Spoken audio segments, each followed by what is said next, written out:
15 years passed. The galaxy forgot about humanity. The boundary markers worked perfectly. No human ship tried to cross them. No human signals reached the outside universe. The aliens checked their sensors every few months, and every time they found nothing. Earth was quiet. Earth was obedient. Earth was no longer a problem. High Arbiter Zelthan sometimes thought about the human ambassador who had smiled at his own exile. He wondered what had happened to that man. He wondered what Protocol Sovereign had meant. But as the years passed and nothing happened, he stopped wondering. Humans were like children, he decided. They made bold threats, but they did not have the strength to follow through. He was very, very wrong. On the frozen moon of Titan, Commander Nathan Brooks stood at the window of his office and watched the ships coming and going. There were hundreds of them. Some carried materials from the asteroid mines. Some carried scientists from Earth. Some carried weapons that had never been seen before. Nathan was 37 years old. He had been 12 when the exile began. He remembered that day clearly. He had been watching the broadcast with his father in their small apartment in Houston. When Secretary General Vasquez finished her speech, his father had turned to him and said 5 words that changed his life. Now the real work begins. His father had been a physicist who worked on the early hyperspace projects. After the exile, he had been recruited into something called Project Omega. He never told Nathan what he was working on. He only came home a few times a year, tired and thin, but always with a smile on his face. When Nathan was 20, his father died of a heart attack. But before he died, he told his son one thing. Join the project, he said. Finish what we started. Nathan had done exactly that. He had spent the last 17 years working on Project Omega, and now, finally, they were almost ready. Dr. Lisa Morgan entered his office. She was a small woman with gray hair and sharp eyes. She had spent her entire adult life working on one thing, a new kind of engine that did not need hyperspace corridors. The fold drive is ready, she said. We tested it this morning. It works perfectly. Nathan felt his heart beat faster. How fast? Nathan asked. Lisa smiled. Instant. We can go anywhere in the galaxy in the blink of an eye. The Concordat's hyperspace technology takes weeks to travel between stars. Our drive takes no time at all. Nathan let out a long breath. This was what they had been working toward. This was the key to everything. What about the weapons? He asked. Lisa's smile faded slightly. Colonel Grant says they are ready too. The singularity bombs, the phase disruptors, the swarm drones, everything. Nathan nodded slowly. He did not enjoy thinking about the weapons. He knew what they could do. He knew how many beings would die if they were used. But he also knew that humanity had no choice. The Concordat had exiled them. The Concordat had threatened to destroy any human ship that left the solar system. If humanity wanted to survive, they needed to be strong enough to make the entire galaxy afraid. There is one more thing, Lisa said. Dr. Amy Chen has finished her work on the communications project. Nathan looked at her sharply. She cracked their network? Completely. We have been listening to every transmission in the galaxy for the last 12 years. We know where all their fleets are. We know where all their colonies are. We know their secrets, their weaknesses, everything. Nathan walked to his window and looked out at the stars. Somewhere out there, the Concordat was going about its business, completely unaware of what was happening on this frozen moon. They thought humanity was defeated. They had no idea. Nathan thought about his father. He thought about all the scientists and engineers who had given their lives to this project. He thought about the billions of people on Earth who had sacrificed comfort and resources to make this possible. The exile had been hard. The exile had caused suffering. But the Exile had also united humanity in a way that nothing else ever could. Before the Exile, humans had fought each other constantly. Nations competed for power. Corporations competed for profit. People competed for status. But after the Exile, all of that stopped. There was only one goal: survival. There was only one enemy: the galaxy that had cast them out. Nathan turned back to Lisa. "When can we begin?" Lisa hesitated. "The Secretary General wants to wait another year. She wants to be absolutely sure." "We have waited 15 years. We are sure." "But this is not my decision to make." Nathan understood. He was a military commander, not a politician. The decision to reveal humanity's true power belonged to the leaders on Earth. All he could do was make sure that power was ready when they needed it. That night, Nathan walked through the corridors of the station. He passed laboratories where scientists worked on technologies that would have seemed like magic a century ago. He passed training facilities where soldiers practiced combat techniques designed for alien enemies. He passed storage bays filled with weapons that could destroy entire solar systems. He stopped at a window and looked at Saturn in the distance. The great ringed planet hung in the black sky like a jewel. His father had loved that view. He used to say that Saturn reminded him why they were fighting, not for revenge, not for power, but for the right to see beauty like this whenever they wanted. Nathan pressed his hand against the glass. "We are almost there, Dad," he whispered. "Just a little longer." On Earth, the preparations were just as intense. Factories ran day and night, building ships and weapons and supplies. Schools taught children about the galaxy and the species that lived in it. Military academies trained officers for a war that might last centuries. Secretary General Maria Vasquez was old now, but her mind was still sharp. She had led humanity through the Exile, and she intended to lead them out of it. Every day she reviewed the reports from Project Omega. Every day she calculated the odds of success. And every day she waited for the moment when humanity would finally be ready. That moment came on a cold morning in December. Lisa Morgan sent her final report. Everything was prepared. The fold drives were installed in over 1,000 ships. The weapons were loaded and ready. The soldiers were trained and eager. Maria read the report 3 times. Then she called a meeting of the World Council. "It is time," she said. The council members looked at each other. They had all been waiting for this day. They had all dreamed of this day. But now that it was here, some of them felt afraid. "Are we sure we want to do this?" one member asked. "Once we reveal ourselves, there is no going back." Maria looked at him with cold eyes. "The Concordat exiled us. They threatened to destroy us. They treated us like animals. Do you think they will ever accept us as equals?" The council member shook his head. "Then we have no choice," Maria said. "We must make them accept us, or we must make them fear us." She stood and walked to the window. Outside, the sun was rising over the mountains. 15 years ago, they told us to stay in our cage. They thought we would obey. We have spent these years building something they cannot imagine. Now it is time to show them what humanity can do. She turned back to the council. "Send the order to Commander Brooks. Tell him to begin." The silent years were over. The war was about to begin. The Crethani colony on Nexus 7 was a peaceful place. 3 million aliens lived there, farming the purple fields and fishing in the silver seas. They had never seen war. They had never known fear. The Concordat protected them, and the Concordat was all-powerful. Governor Zeth sat in his office that morning, reviewing reports about the harvest. The crops were good this year. The people were happy. Life was simple and pleasant. Then his communications officer ran into the room, his insect wings buzzing with panic.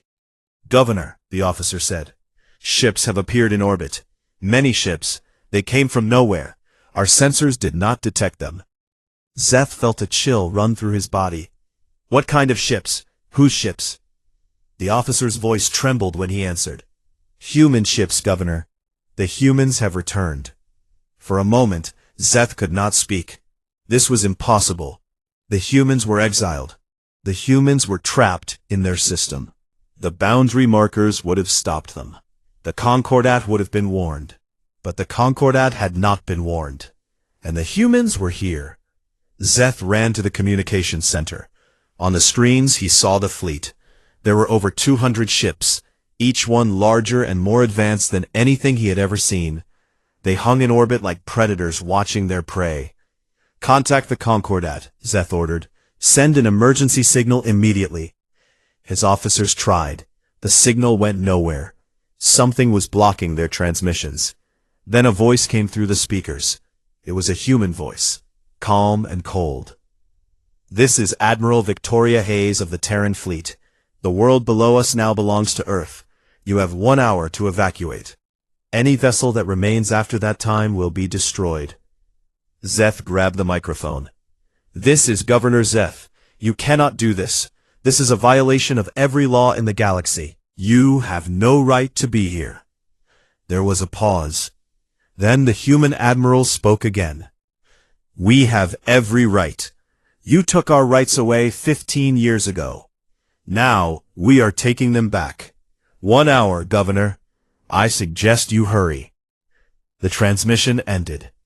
Zeth stood frozen. Around him, his officers were shouting and running. Some were trying to reach the Concordat. Others were trying to organize an evacuation. But Zeth just stood there, staring at the screen, watching the human ships that had appeared from nothing. How had they done it? How had they escaped the exile? How had they become so powerful so quickly? He did not have time to find answers. The hour was passing, and his people needed to survive. The evacuation was chaos. Ships launched from every port, filled with frightened Crethani who had never imagined this day would come.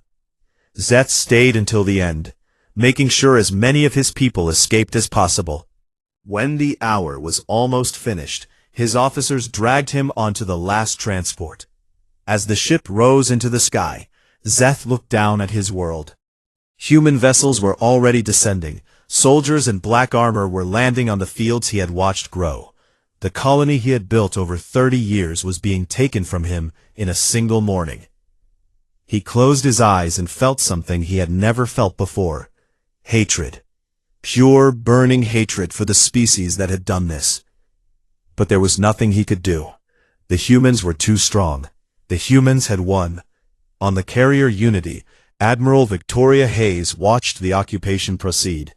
She was 62 years old, with gray hair and a face marked by decades of service. She had fought in the border conflicts before the exile. She had trained soldiers on Titan during the Silent Years. She had waited 15 years for this moment. And now it was here. Report, she said. Her second-in-command, a young man named Lieutenant Chris Moore, checked his screens. Evacuation is complete. Our ground forces have secured all major installations. No resistance. Victoria nodded. She had expected this. The Crethani were farmers and fishers, not warriors. They had never learned to fight because the Concordat had always protected them. But the Concordat was not here now, and the Concordat could not stop what was happening. Move to the next target, Victoria ordered. We take 3 more colonies today. The fleet activated their full drives and vanished. They reappeared a moment later above another world, then another, then another. Each time the pattern was the same. The humans appeared without warning. They took control. Within a week, 12 Concordat worlds had fallen. The Galactic Assembly called an emergency session. High Arbiter Zelthan stood before the delegates, his crystal body flickering with anger. How did this happen? He demanded. The humans were exiled. The boundary markers should have stopped them. No one had an answer. The boundary markers were still active. No human ship had crossed them. Yet somehow, humanity had escaped. Then a human vessel appeared above Vega Prime. Not a fleet, Just one ship. It requested permission to dock. The assembly debated for hours. Some wanted to destroy the ship immediately. Others wanted to capture it and study its technology. In the end, curiosity won. The ship was allowed to dock. Ambassador Scott Palmer walked into the chamber alone. He was young, barely 30, with dark hair and eyes that showed no fear. He had been born after the Exile. He had grown up on stories of galactic injustice. He had been raised to hate the species that had imprisoned his people. High Arbiter Zelthans stared at him. "Who are you?" "I am the voice of humanity," Scott said. "I am here to deliver our demands."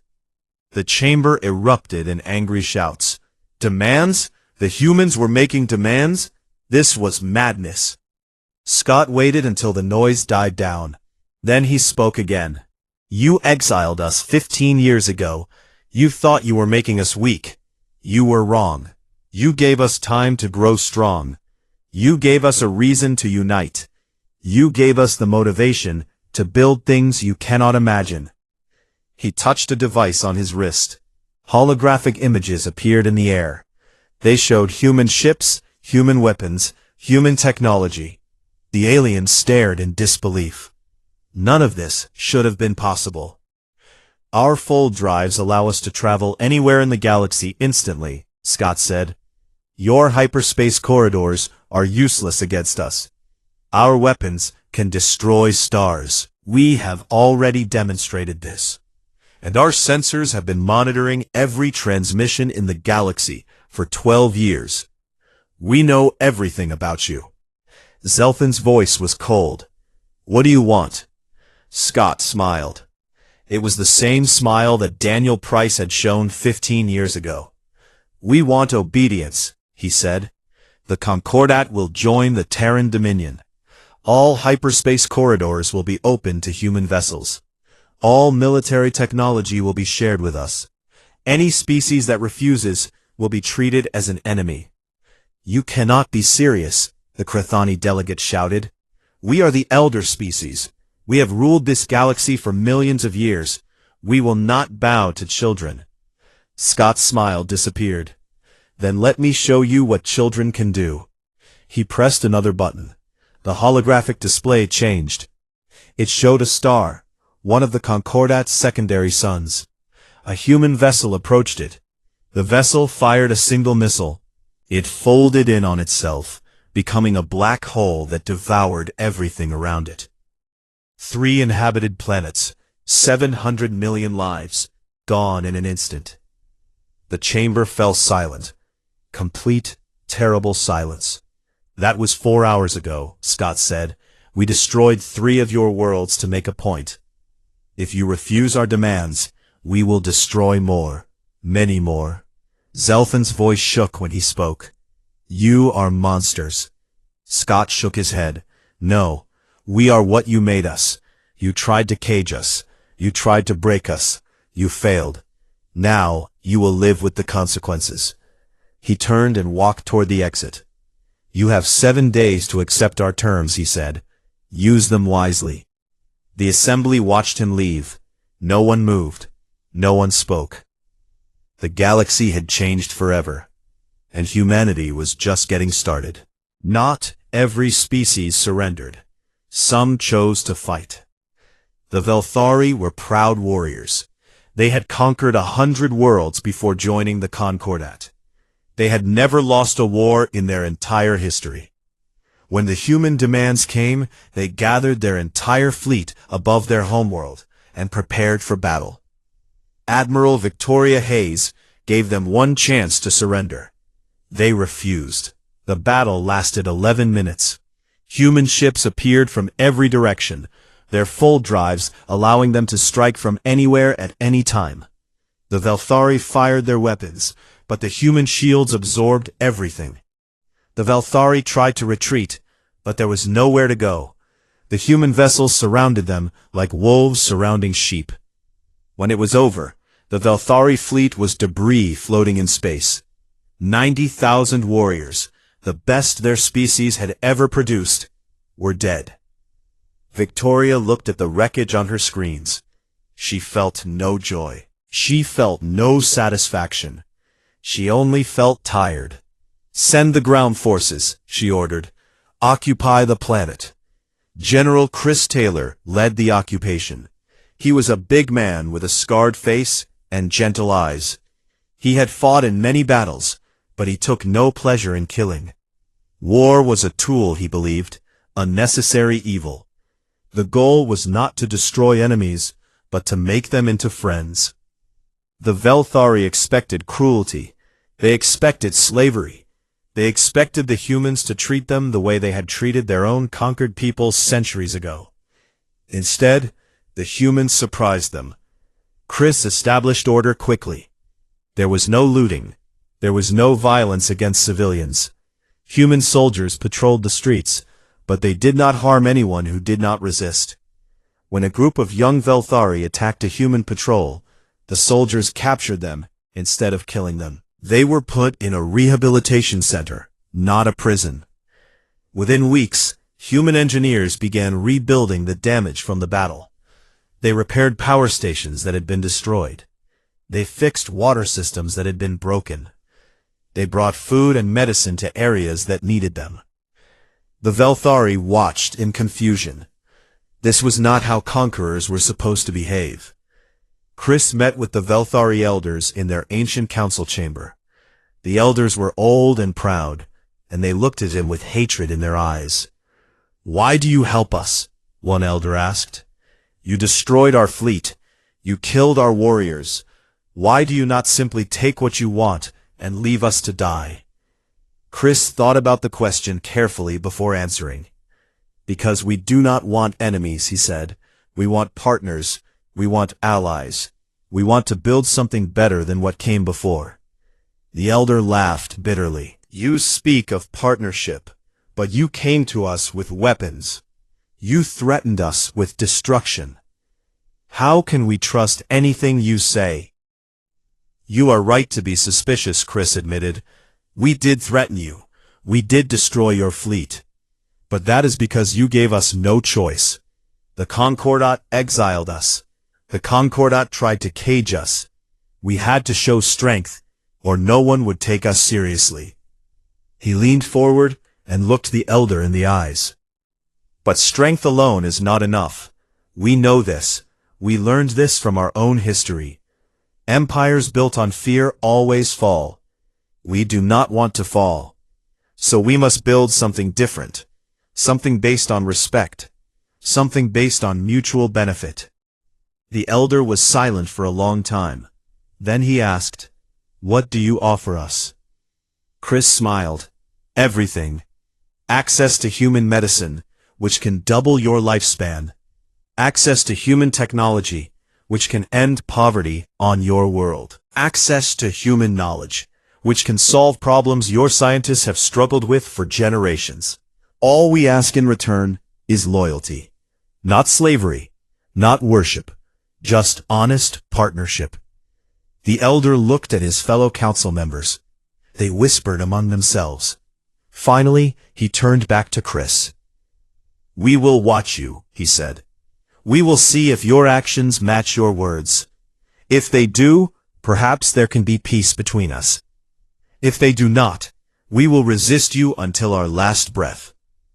Chris nodded. "That is fair. We will prove ourselves." And they did. Dr. Rebecca Torres led the integration program. She was a small woman with big ideas. She had studied alien psychology for decades, and she understood that lasting peace required more than military victory. It required trust. She created what she called the Prosperity Doctrine. Every world under human control would receive the best that humanity had to offer. Medicine that could cure diseases that had plagued species for millennia. Technology that could produce unlimited clean energy.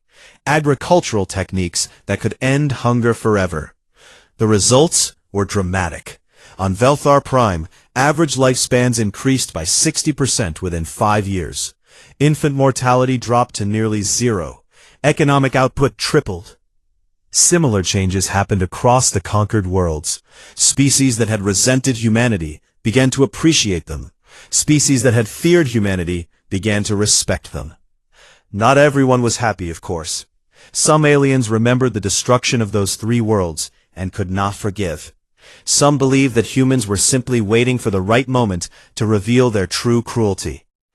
But as the years passed and the cruelty never came, even the most suspicious began to wonder if they had been wrong. High Arbiter Zelfin was one of those who wondered. He had seen empires rise and fall. He had watched species conquer each other and destroy each other.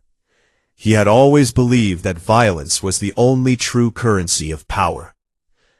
But the humans were different. They had the power to destroy everything.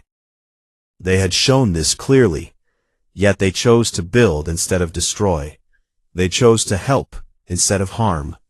They treated their conquered peoples better than the Concordat had ever treated anyone. Zelthan found himself visiting human worlds. He spoke with human leaders. He observed human society. And slowly, reluctantly, he began to change his mind. One day, he requested a meeting with the new Secretary General, a woman named Linda Porter, who had replaced the retired Maria Vasquez. "I have a question," Zelthan said. Linda nodded. "Ask." "Why do you help us? You have every reason to hate us. We exiled you. We called you animals. We tried to cage you. Yet you treat us with kindness. Why?" Linda thought about this for a moment. "Because hatred is a poison," she said. "It destroys the one who holds it more than the one it is aimed at. We could have chosen hatred. We could have chosen revenge. But what would that have gained us? A galaxy full of ashes, a legacy of blood? That is not what we want." "What do you want?" Zelthan asked. Linda smiled. "The same thing every species wants, a future, a good future, for our children and grandchildren and all who come after. We cannot build that future alone. We need partners. We need friends. We need you." Zelthan was silent for a long time. Then he did something he had never done in 6,000 years of life. He bowed his head to another species. "I was wrong about humanity," he said. "I thought you were a virus. I thought you would consume everything you touched. Instead, you have become something remarkable. Something the galaxy has never seen before." He looked up at Linda with new respect in his ancient eyes. "How can I help?" Linda reached out and touched his crystal hand. "Join us," she said, "not as a servant, not as a subject, as an advisor, as a partner. Help us build something that will last." Zelthan agreed. And from that day forward, the species that had once condemned humanity stood beside them, working together to create a new kind of civilization. The Terran Dominion was not perfect. Nothing made by living beings ever is. But it was better than what had come before. 50 years had passed since the exile. The Terran Assembly met in a great chamber on Earth's moon. Representatives from over 400 species filled the seats. Krithani sat beside Valthari. Crystalline beings like Zelthan shared tables with creatures of flesh and metal and light. Humans were present too, but they were outnumbered by the aliens who had joined them. Secretary General Paul Harrison stood at the center of the chamber. He was 60 years old, born 5 years after the exile began. He had never known a galaxy where humanity was weak. He had grown up in a universe where humans were leaders. But he also understood something that many young humans did not. Leadership was not about power, it was about responsibility. "Friends," he began, "we gather today to discuss the future. Not just the future of humanity, but the future of everyone in this chamber. The future of the galaxy itself." He touched a control, and holographic images appeared around the room. They showed distant stars, unexplored regions, the vast darkness at the edge of known space. The Terran Dominion has accomplished much in 50 years. We have ended the wars that plagued the old Concordat. We have abolished slavery. We have brought medicine and technology and hope to worlds that had none. We have built something our ancestors would have considered impossible. He paused, and looked at the faces around him. But we have also discovered that the galaxy is larger and stranger than we ever imagined. And there are dangers out there that we are only beginning to understand. Admiral Nicole Perry stepped forward. She was the commander of the exploration fleet, a woman who had seen more of the universe than anyone else alive. Her face was weathered from years of travel, but her eyes still burned with curiosity. In the past decade, she said, we have encountered species beyond the borders of the old Concordat. Some are primitive, still learning to use simple tools. Others are advanced, watching us from a distance. And some are dangerous. New images appeared. Strange creatures, massive ships of unknown design, worlds that had been stripped bare by something terrible. We have found evidence of predatory civilizations, Nicole continued. Species that consume other species. Entire cultures that exist only to destroy. And we have found something else, something older. The final image showed a machine, ancient and vast, floating dead in the void between galaxies. We do not know who built these things, Nicole said.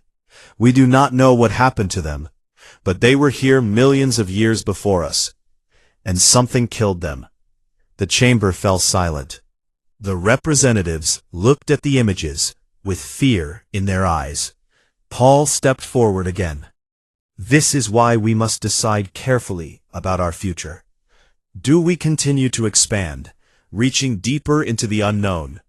Or do we stop, consolidate, protect what we have built? The debate lasted for days. Some species argued for caution. They had found peace and prosperity under the Dominion. Why risk it by pushing further? Others argued for boldness. The dangers Nicole had described would not disappear just because they were ignored.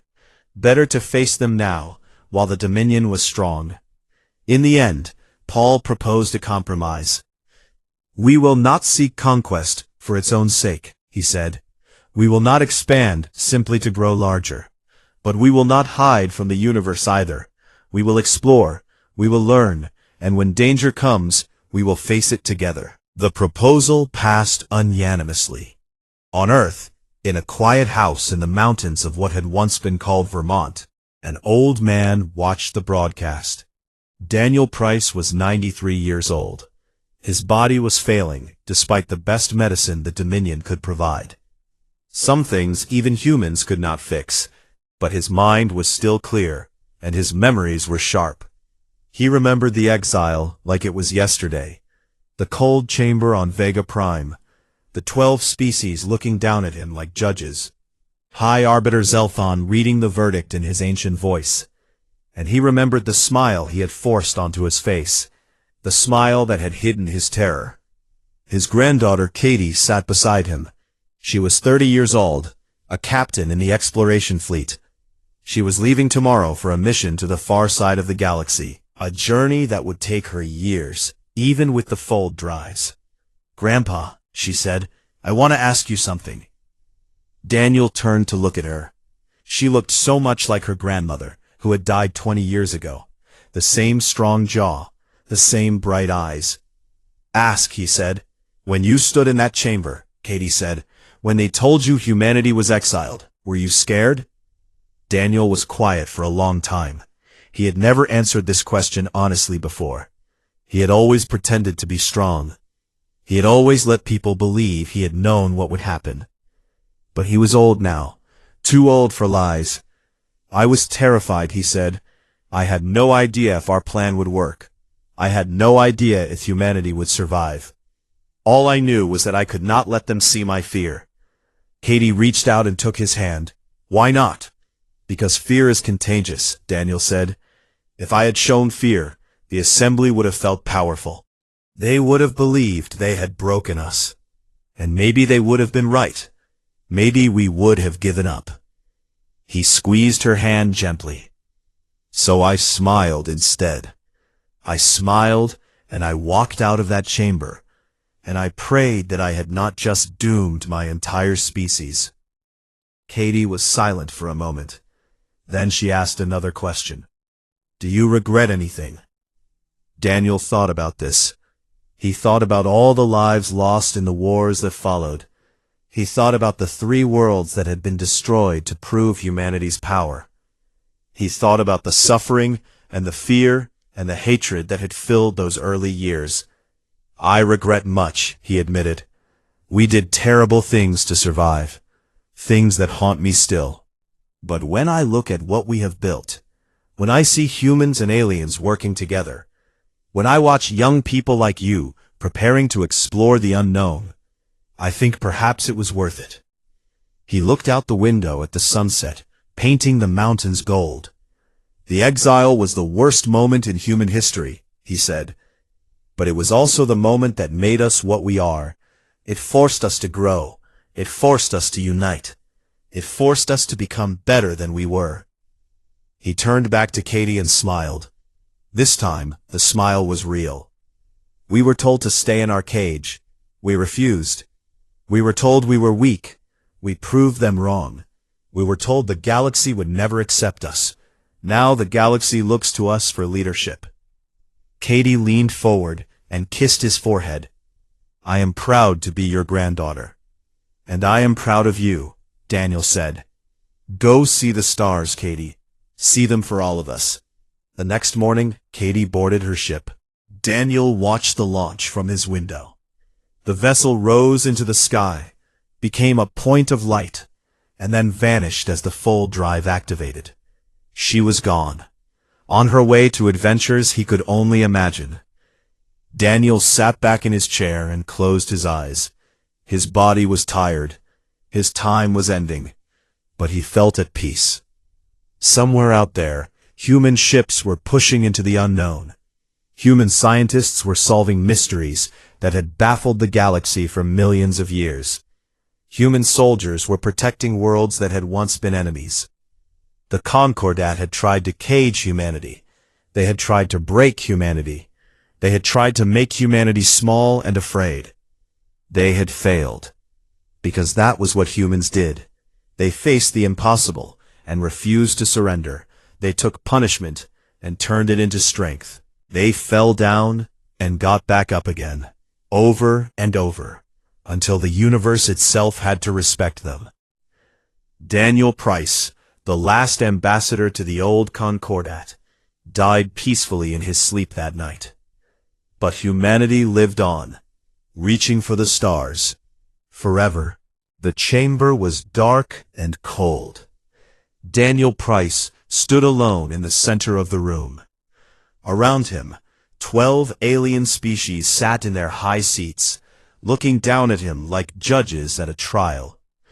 Because that is exactly what this was, a trial. And Daniel already knew the verdict. He had traveled for 6 weeks to reach Vega Prime. The space station orbited a dying star, and the aliens had built it here on purpose. They wanted visitors to feel small. They wanted them to feel afraid. Daniel felt neither of these things. He felt only a deep and burning anger that he kept hidden behind his calm face. High Arbiter Zelthan rose from his seat. He was a tall creature made of living crystal. Light passed through his body and created rainbows on the walls. He had lived for 6,000 years, and he spoke as if every word was a gift to those who heard it. We have reached our decision, Zelthan said. The species known as humanity is found guilty of 17 violations of Concordat law. You have stolen technology that was not meant for you. You have built weapons that threaten the peace of the galaxy. You have expanded beyond your borders without permission. You have shown that you cannot be trusted. Therefore, the Galactic Assembly sentences Earth to exile. Your species will be confined to your home system. You will lose all trade agreements. You will lose access to the hyperspace corridors. Boundary markers will be placed around your system. Any human vessel that crosses these markers will be destroyed. This sentence begins immediately and has no end date. The other aliens made sounds of approval. The Krathani delegate, a creature that looked like a giant insect, clicked its jaws together in satisfaction. The Velthari representative, a being with gray skin and 4 arms, nodded slowly. They had all voted for this. They had all wanted humanity gone. Daniel thought about the 8 billion people back on Earth. He thought about the children who would grow up knowing they were prisoners in their own solar system. He thought about the scientists who would never explore the stars. He thought about the soldiers who would never defend their people beyond the boundary markers. And he smiled. The aliens noticed. Zelfan leaned forward, his crystal body making a sound like wind chimes. "Do you find something amusing, Ambassador Price?" he asked. Daniel looked up at the High Arbiter. "I find many things amusing," he said, "but mostly, I am just grateful." "Grateful?" The Krathani delegate made a harsh laughing sound. "Your species has been condemned to eternal imprisonment, and you are grateful?" "Yes," Daniel said. "For 47 years we have tried to fit in. We have followed your rules. We have accepted your limits. We have pretended to be something we are not. And what did we get for our efforts? Suspicion, fear, hatred. You never wanted us as partners. You wanted us as pets." The chamber fell silent. "So yes," Daniel continued, "I am grateful. Because now we can stop pretending. Now we can be what we truly are." He pulled a small device from his pocket. The alien guards moved toward him, but Daniel held up his hand. "Relax," he said. "It is just a communicator." He pressed a button and spoke clearly into the device. Verdict delivered. Initiate Protocol Sovereign.